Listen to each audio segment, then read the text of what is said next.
This is EWA Radio, the official podcast of the Education Writers Association, and I'm public editor Emily Richmond. When emotions are running high, how does that influence our perceptions and belief, as well as the likelihood that we can be persuaded to consider an alternate point of view? And how might knowing how to recognize and address those influences improve the quality of reporting on controversial issues? Those are some of the questions veteran journalist Amanda Ripley set out to answer in a new piece for the Solutions Journalism Network. She joins us today. Amanda, welcome back to EWA Radio. Thanks, Emily. Great to be here. So the nexus of this piece really starts with conflict resolution. Why was this something you wanted to report on? Well, I was really interested in partisan polarization for a while, and I was reading everything I could read and talking to everyone I could talk to about polarization, and eventually realized that was like too narrow of a frame, that actually what this is about is conflict. And it turns out there are all these people who study conflict, particularly very charged, emotional us versus them conflicts in all kinds of settings. And that felt really relevant and enlightening. And that helped me sort of look at the discourse that we're currently mired in the United States with new eyes. You write a lot about education issues. Did this start as an education story? No, it was only after I was working on it, I started to think about the parallels to education and other stories I've done. It was really just something that was a sort of consuming interest since the 2016 election. How could it be that we've gotten to this place where we see each other as the enemy and can be so easily distracted and misinformed as a country? One of the researchers you spent time with is Peter Coleman. He's a professor of psychology and education at Columbia University's Teachers College, and he runs something that has a really fascinating name. It's the Difficult Conversations Laboratory. Tell us about the time you spent there.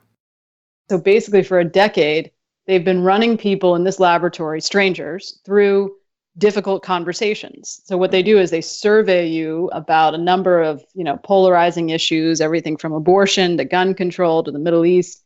And then they find someone who is your polar opposite on at least one of those issues. And then they bring you together for 20 minutes and you have to, they ask you to come up with a statement that you both could sign your names to and have that statement be made public, in theory, and they record it and then analyze it. So they've done this like 500 times and have a lot of insight as a result into how people behave in these conversations and what seems to make those conversations go better or worse. And the conversations you report generally fell into two different categories. They were either terrible or non-terrible. And you notice, as you wrote really well, a key difference you write between the terrible and non-terrible conversations is that, quote, the better conversations look like a constellation of feelings and points rather than a tug of war. They were more complex. And you actually show us incredible images of what those emotions look like when people were giving feedback on what they were experiencing. Yeah, it's really kind of amazing. And I think this is the key thing to keep in mind.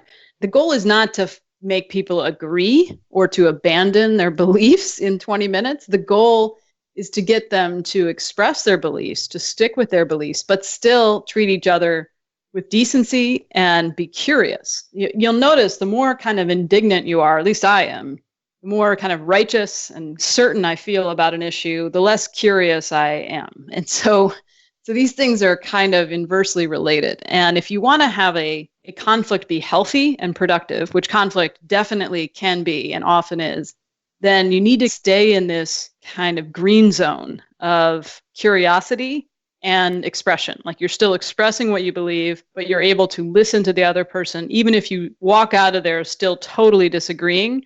And when people have conversations like that, they report more satisfaction with the experience, even though they don't change their minds. It keeps them in a place of humility. Maybe that's too strong a word, but it certainly keeps them in a place of integrity and decency. These are all really admirable goals, and it would be hard to find anyone who would disagree that it's a good idea for people to listen to each other more and to be more flexible in our points of views. But how do reporters fit into this equation, and specifically education journalists? Well, I wasn't sure when I went to the lab and did my little difficult conversation with someone. We talked about trigger warnings and safe spaces, which is something that I'm not particularly a big fan of, and the other person was. That was our controversial issue.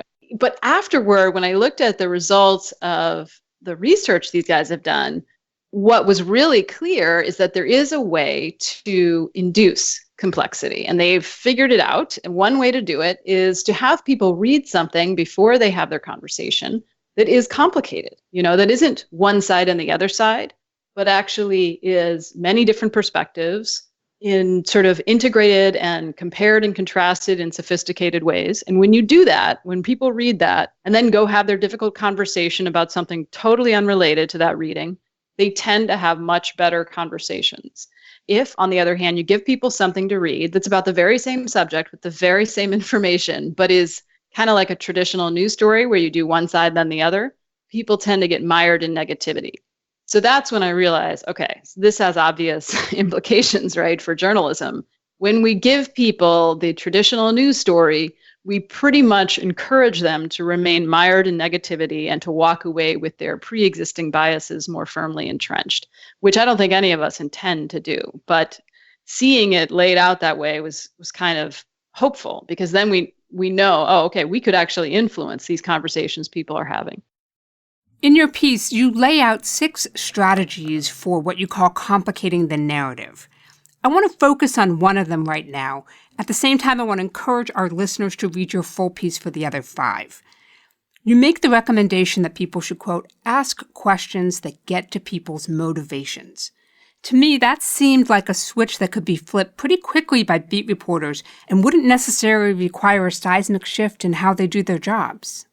Right. I was skeptical of this, right? I think all of us as reporters, we think we know how to ask good questions. We don't shy away from conflict, right?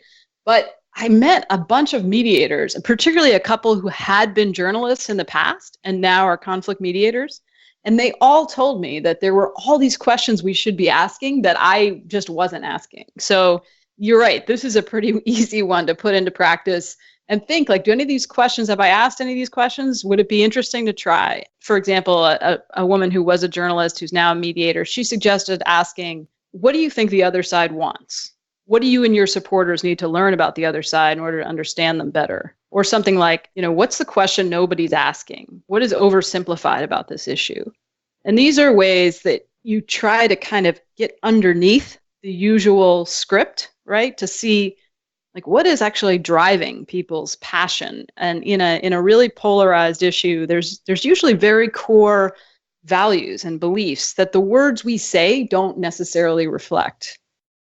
We're talking with Amanda Ripley about her work examining the potential value of more complexity in reporting on controversial issues, including in education journalism. Don't miss an episode of EWA Radio. You never have to. You can find us on your favorite podcast app. And don't forget to take a moment to rate us on iTunes. Your support and feedback will help us grow. Amanda, I'm going to ask the obvious question here. Can this kind of complexity be done in the digital world, in the digital newsroom, where complexity sometimes meant going from 140 to 280 characters in a tweet?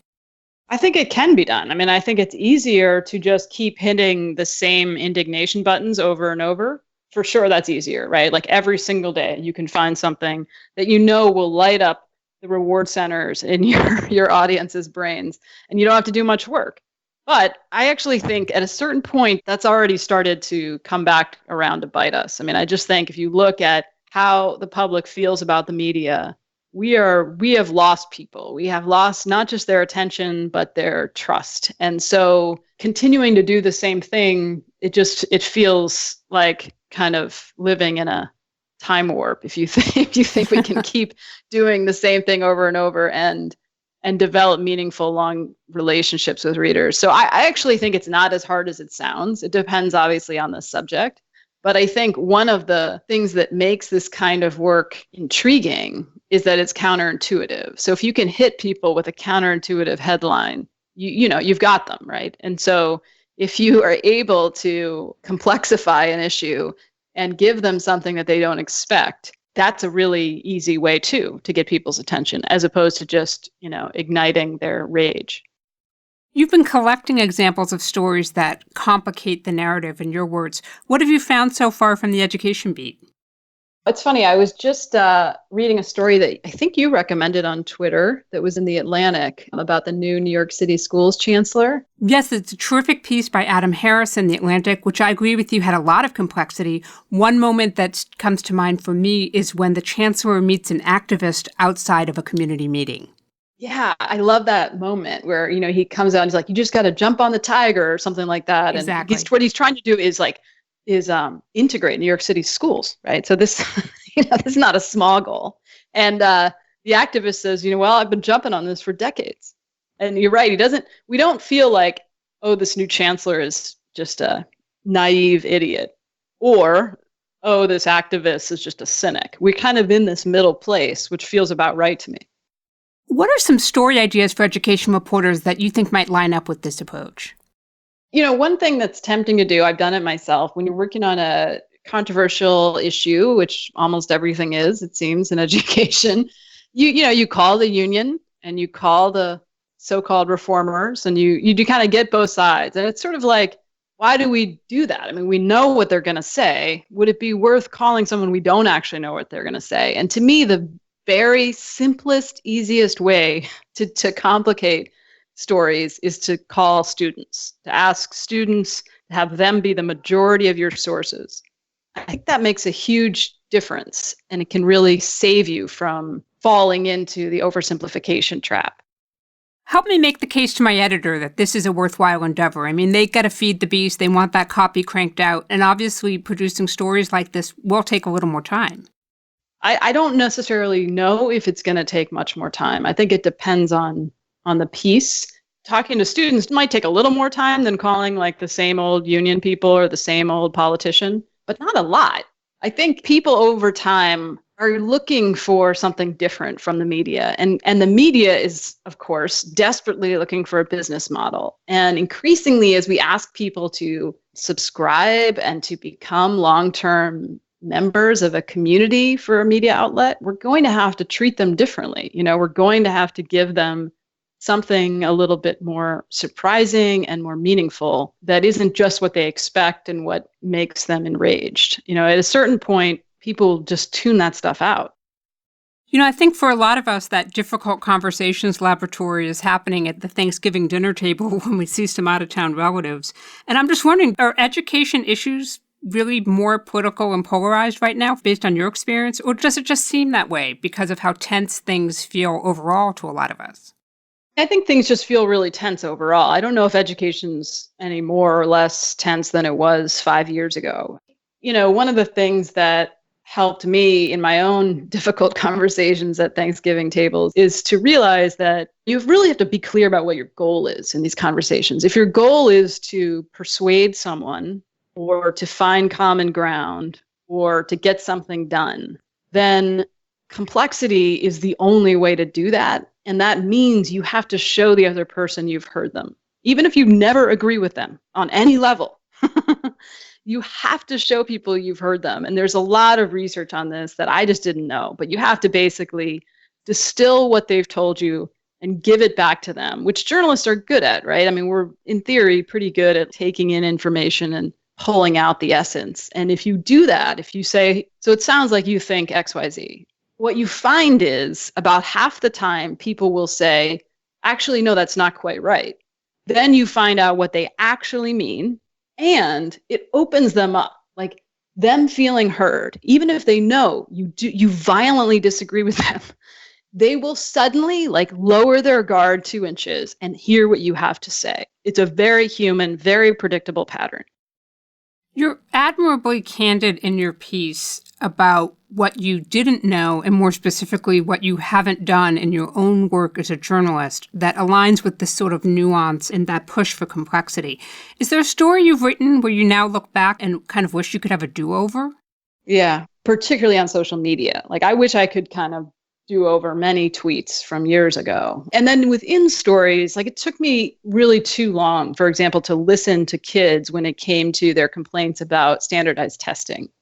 I mean, to this day, I think that standardized testing is important because I don't know how else we know if we're succeeding. As imperfect as it is, every country I've been to, and I've been to quite a few, that has great education systems does some standardized testing. Now, there's different ways to do it, and you got to make the testing quality testing. And those are huge, huge, complicated caveats, as you know. But when American kids would complain to me about the standardized tests, I think because, it didn't fit with my narrative, I would kind of stop taking notes. I would move to the next thing. And eventually I had to admit that they were right, that there was the quantity of testing and the stupidity of so much of it was insulting and kind of degraded the whole institution, not in every place, not for every kid, but more than was necessary. So that's an example where I let my own confirmation bias interfere with what kids were telling me. So this is, again, why I think it's so important to talk to students. And as I've just said, you could talk to them and not really hear them, right? So there's that risk. But if you don't talk to them, you never get this level of complexity. Kids are not ideologically coherent, which is awesome. Well, let's talk about risk for a moment. You were very candid about your shortcomings. I'm the first to say I think all beat reporters have that secret list of names where we have a pretty good idea of how someone's going to respond to the question. Is there any risk to reporters testing out some of these ideas in the field? I mean, the next time you do a charter school story, saying to someone, not do you support or oppose charter schools, but how did you come around to this point of view? What has shaped or influenced you that you feel this way about charter schools? Honestly, I can't think of a risk. Probably they will give you a more nuanced answer than if you said, are you for or against charter schools, right? As soon as you bring it to the personal and as you say, like, how did you first get involved in this? And how has this conflict affected your life? Those kinds of questions necessarily become complicated because people's lives are not like bumper stickers. People's lives are nuanced and they evolve and their positions evolve. And what you find usually is there's more to people's positions than we think. And it's really interesting. I mean, the number one reason to do this is not because it's right, not because it's like holy, but because it's interesting. Amanda Ripley is a contributing editor at The Atlantic and a senior fellow at the Emerson Collective. She's also the author of the book, The Smartest Kids in the World. Amanda, thank you for making time for EWA Radio. Thank you, Emily. Good to be here. That wraps up another episode for us. If there's a story you want to know more about, drop us a line with radio@ewa.org. The mission of the Education Writers Association is to strengthen the community of education journalists and improve the quality of education coverage. For more than 70 years, EWA has helped reporters get the story right. Have a great week, everybody, and thanks for listening.